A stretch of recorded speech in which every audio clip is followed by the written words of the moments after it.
உழவு இயந்திரம் வாங்குவதில் 44 கோடி ரூபாய் ஊழல் நடைபெற்றிருப்பதாக பாமக நிறுவனர் ராமதாஸ் குற்றம் சாட்டியிருக்கிறார். திருச்சியில் செய்தியாளர்களை சந்தித்து பேசிய அவர், முதலமைச்சர் ஜெயலலிதா 110 விதியின் கீழ் அறிவித்த 2 லட்சம் கோடி ரூபாய்க்கு மேலான ஏராளமான திட்டங்கள் எதுவும் நிறைவேற்றப்படவில்லை எனவும் குறை தெரிவித்தார். அரசு கட்டாயப்படுத்தி இந்த தரமான பவர் டில்லரை கொடுக்காம இந்த மாதிரி இந்த சீன மோசமான பவர் டில்லர் இந்த 2 ஏஜென்சி மூலமாக கொடுக்குறாங்களாம். இதன் மூலமாக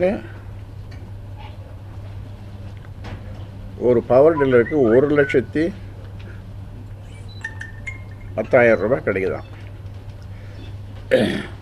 இப்படி 44 கோடி ரூபாய் ஊழல் பண்ணி